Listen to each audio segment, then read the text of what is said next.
कर रहे थे। केडिया जी, आपका व्यू गोल्ड सिल्वर पर आज? देखिए, सोने और चांदी की बात करें तो पूरे हफ्ते के अंदर हमने एक अच्छी खासी गिरावट देखी है, बिकॉज डॉलर इंडेक्स में तेजी है, बॉन्ड यील्ड में हमने एक जंप आते हुए देखा।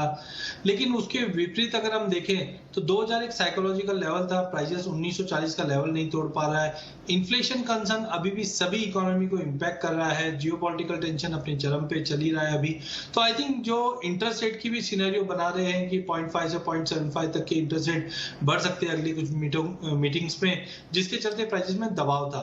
बट अगले हफ्ते अगर हम बात करें, अगले महीने की बात करें तो अक्षय तृतीय है, यहाँ पे हम फिजिकल मार्केट में डिमांड भी अच्छी है और जो करेक्शन लेना था ये बाइंग अपॉर्चुनिटी के तौर पे देखना चाहिए। तो मुझे लगता है ट्रेडिंग पॉइंट ऑफ व्यू से भी आज के लिए भी बात करें तो मुझे लगता है 52,200 300 के ऊपर जैसे ही प्राइसेस निकलता है एक अच्छा खासा जंप वापस देखने मिल जाएगा, जो कल की तरह 52,600 से 52,800 तक का लेवल मिल जाएगा। चांदी में भी मुझे लगता है 66,000 का एक अच्छा बेस बन चुका है, यहाँ पे बाइंग करके चलिए, प्राइसेस वापस करीबन 67,500 68,000 तक का लेवल दिखा देगा। लॉन्ग टर्म अभी भी इंटैक्ट है। हाँ, बीच बीच में हम देख सकते हैं बड़ी वॉलिटिलिटी बनी हुई रहेगी, but overall buy on drop की रणनीति अपना के चलनी चाहिए सोने और चांदी में।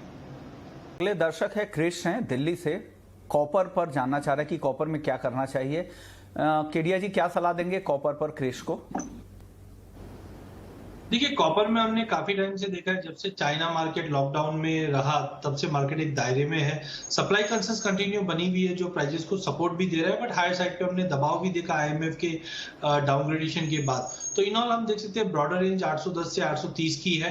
आज ऑलरेडी मार्केट करेक्ट कर रहा है और 820 के ऊपर नहीं जा रहा, तो आई थिंक डाउन साइड पे बाइंग करके ही चलिए। 812 813 का रेंज पे अगर बाइंग करते हैं तो 820 का इमीडिएट टारगेट रहेगा, बट करंट लेवल पे शॉर्ट नहीं करना चाहिए। मार्केट में एक बाउंस एक्सपेक्टेड है जो 820 से 824 तक का लेवल दिखा दे, तो 813 812 के करीब लेके चलिए। ओके। अगले दर्शक है लोकेश हैं राजस्थान से। नेचुरल गैस इन्होंने 544.5 पर खरीदा है और साथ ही सोने चांदी में क्या करे। दो सवाल है लोकेश के। केडिया जी, क्या सलाह देंगे इनको?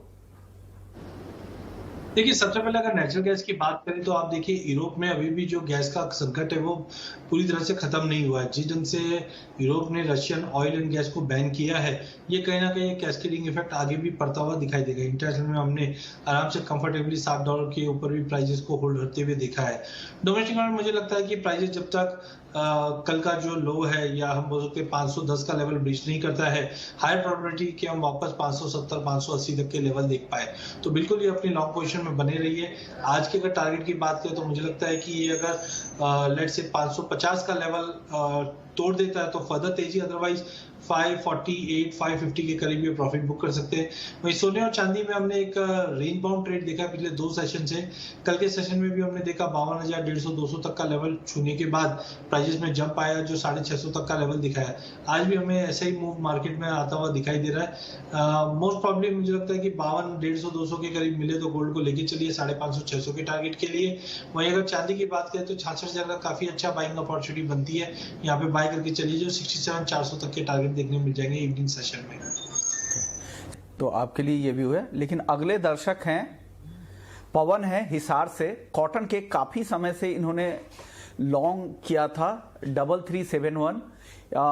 केडिया जी, आपके फॉलोअर भी हैं, कई दिनों से आपको ढूंढ रहे थे और आज आप आए हैं शो पे। इनका सवाल है क्या करें, काफी नुकसान हो गया है और क्या 3-4 महीने के लिए जो ये गिरावट आई है यहाँ पर एवरेज करे खरीदारी करने का ये मौका है इस गिरावट में? क्या सलाह देंगे इनको? हाँ, बिल्कुल। देखिए, कॉटन सीड ऑयल केक में जैसे हमने उम्मीद रखा था कि प्राइसेस में एक अच्छी तेजी रहेगी, हमने जनवरी मंथ में 3400 का लेवल लगते हुए देखा। जनवरी के बाद हमने देखा एक बड़े कंसोलिडेशन में प्राइसेस जाते हुए दिख रहा था, जो 3000 से लेके 3400 का रेंज मैंने चैनल्स पे भी काफी टाइम बताया था कि 3000 के नीचे जाता हुआ नहीं दिख रहा और ना ही 3400 के ऊपर। जब तक ये लेवल ब्रीच नहीं होता है वेट करना चाहिए और बाइंग कर सकते हैं, क्योंकि अभी भी फंडामेंटल में कोई बड़ा चेंजेस नहीं है।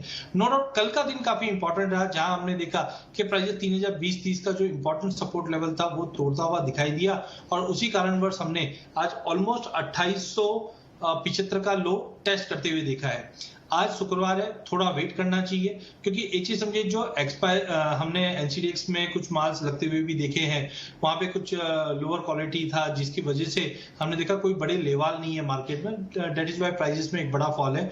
आप अगर आप कॉटन के क्रॉप की बात करें, वहां पे भी हमने देखा काफी बड़ा फॉल है, शॉर्टेजेस कंटिन्यू रहेगा। हाँ, पैनिक सिचुएशन जरूर बनी है, इससे पहले भी हमने देखा था फरवरी मार्च में 3016, 3020, 30 तक का लेवल छूता और वापस 3300 का लेवल दिखा देता। जैसे कि इनकी ऑलरेडी पोजीशन हायर साइड पे बनी हुई है, आई वुड से इनको थोड़ा सा वेट करना चाहिए।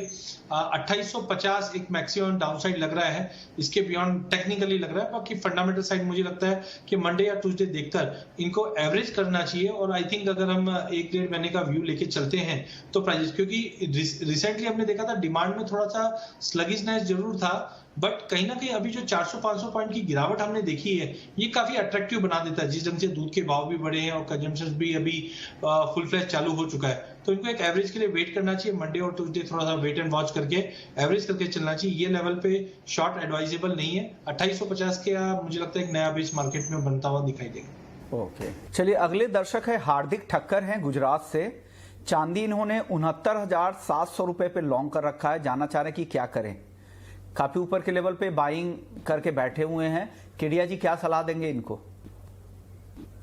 देखिए, चांदी में हमने पिछले महीने काफी अच्छी तेजी भी देखी मार्केट में। रिसेंटली जो इंटरेस्ट रेट बढ़ाने की बातें हो रही है, जिसकी वजह से प्राइसेस में फॉल है, बट आप मंथ और मंथ देखेंगे तो पहले हमने 58,000 का भी लेवल देखा, 62, 65, 68 और करीबन 70 के ऊपर के भाव देखे। I think next week onwards इनको एक अच्छा पॉजिटिव मूव मिलना चाहिए, क्योंकि प्राइसेस 65-66,000 का जो बेस जोन है या इंटरनेशनल में $24 का, वो काफी स्ट्रॉन्ग सपोर्ट लेवल है। तो आई थिंक इनको थोड़ा सा एवरेज के लिए वेट करना चाहिए। अगले हफ्ते में 66,000 का बेस बनता हुआ दिखेगा, वहां पे ये एवरेज करके चल सकते हैं। ओवरऑल मुझे लगता है कि in the span of 20-25 days या एक महीने के अंदर अंदर इनको वापस प्राइसेस 70 के आसपास जाते हुए दिखाई देगी, तो एवरेज करना काफी अच्छा रहेगा, जहां पे इनको निकलने के लिए मदद मिलेगी। ओके, तो ये व्यू आपके लिए। एक महीने के लिए गोल्ड का टारगेट, एक दर्शक सवाल भेज रहे हैं, हालांकि उन्होंने नाम नहीं भेजा है। केडिया जी, एक महीने के लिए गोल्ड का क्या टारगेट दे रहे हैं आप? मुझे लगता है एक महीने के अंदर अगर हम बात करें तो 53,600 से 53,800 तक के टारगेट हम गोल्ड में देख पाएंगे। 800। केडिया जी, आपके लिए एक बार वापस से पवन हिसार पूछ रहे हैं कि सर, अगर खरीदारी अगर 2850 के आसपास करें तो क्या टारगेट ध्यान में रखें और कितना वेट करना चाहिए उनको? देखिए, फ्रैंकली अगर पाइपलाइन की बात सर, कॉटन के बिल्कुल, अगर फ्रेंकली अगर हम बात करें तो पाइपलाइन काफी खाली पड़ी है। हायर भाव के चलते कोई भी बड़ा बायर नहीं आ रहा है, और जिस ढंग से हमने देखा एनसीडीएक्स में जो डिपॉजिट्स हुए हैं, खाली ये था कि मार्केट में जो लोअर क्वालिटी है उसकी वजह से। तो मुझे लगता है कि एज ऑफ नाउ भी जो बड़ा रेंज है वो 3400 का ही लेवल मैं पकड़ के चलता हूँ हायर साइड पे।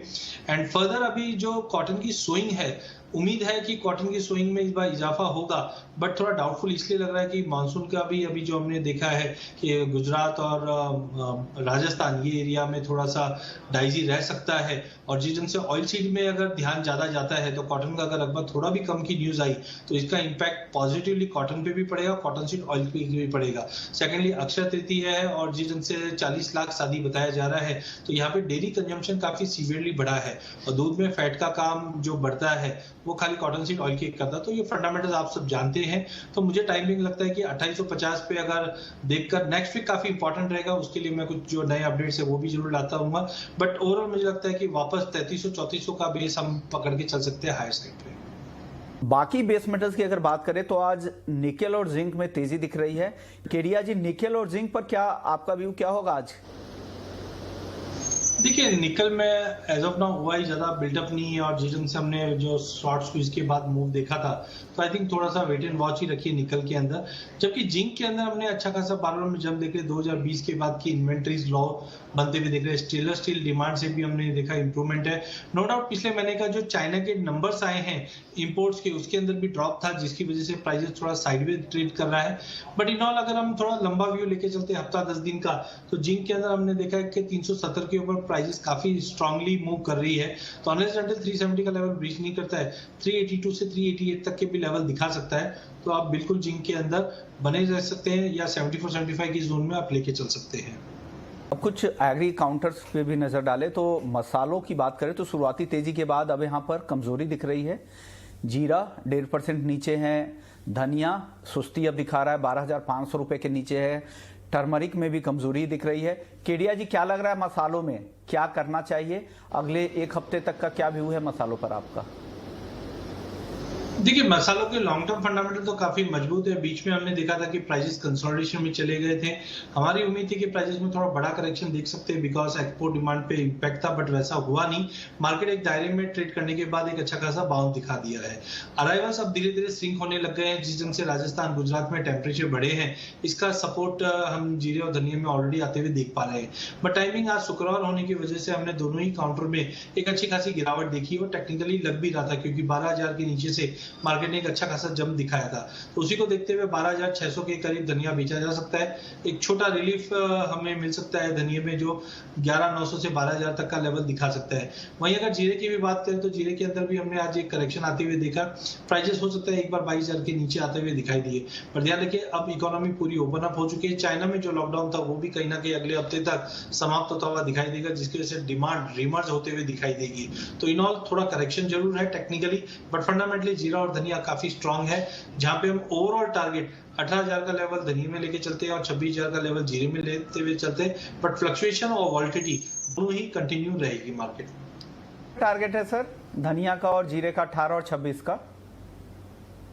हम अगस्त तक ये टारगेट लेके चल रहे हैं बिकॉज नई सोइंग से पहले प्राइसेस कंटिन्यू टाइट रहेंगे और जैसे कि हम जानते हैं कि जो कैरी ओवर स्टॉक है वैसे ही हमारे पास लिमिटेड है और as compare to global market भी हमारा ही पोजीशनिंग रहेगी एक्सपोर्ट में। रुपए की गिरावट की वजह से भी एक्सपोर्ट हमारा लुक्रेटिव रहने की उम्मीद है। फटाफट से ग्वारगम का टारगेट बता दीजिए, ग्वारगम में क्या करे? टाइम कम है सर।